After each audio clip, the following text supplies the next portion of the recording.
You got quite the reaction in the clubhouse when your teammates were watching MLB Network and they showed John McCain's tweet on the classless Dodgers and your response to it. What do you think, first of all, of what he said about the Dodgers being classless? I don't remember. You don't remember? How much fun was your celebration last night, jumping in a pool? Is that something that you always dream of, is, one day I'm going to clinch a division and jump into a pool in a ballpark? I actually wasn't in the pool, but hey, celebration. So it felt really good to win. There was a cool champagne party in the clubhouse. It's been a while since I've done that, and it just felt normal.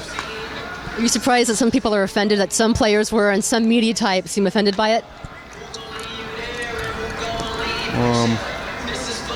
I didn't really pay attention to that. I just think Dodgers did a great job for coming from behind in that game.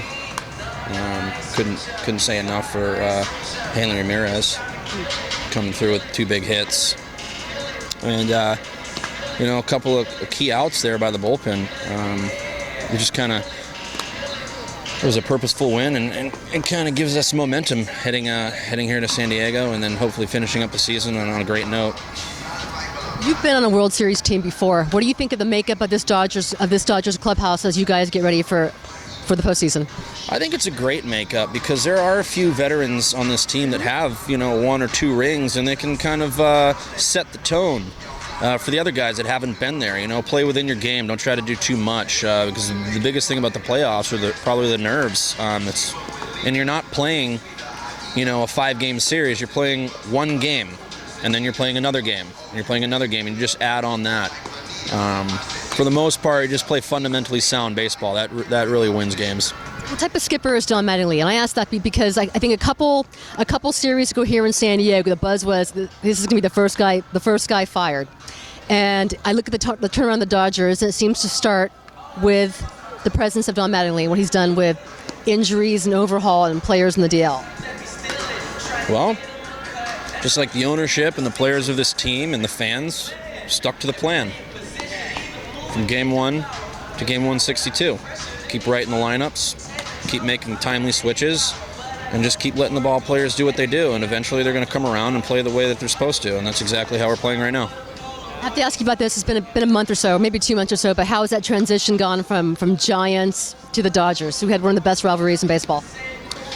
Rivalries are still going to be there, and that's for the fans. And anytime you can give the fans a little added emphasis on a game, then I'm all for it. I love playing in front of fans, of course, but I love the game a lot more. And right now, I play for the Los Angeles Dodgers, and that's my main focus.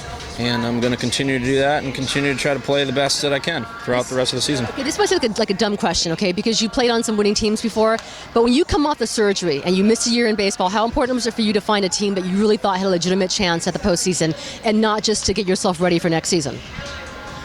Well, there's a lot of aspects involved. One is, the medical side of it. Am I going to have, are there things that are going to be tangible for me when I make a comeback? Is a team's interest in protecting?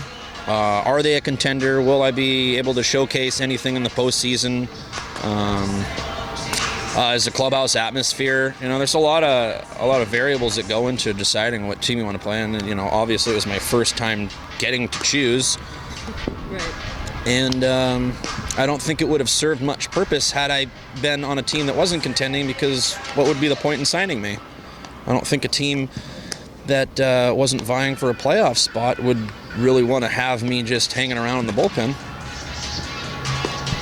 Last thing, how long are you going to go with the beard? I know you had the offer. I think you had an offer to go ahead and shave it off for $1 million or so, but yeah, there's no facts about that offer. It was just some garbage online company trying to get famous. So I guess they kind of did. I'm not sure, but it's a day-to-day process here, along with the hair. So I'm not quite sure what I'm going to do tomorrow, but I know I'm going to do now. What is that?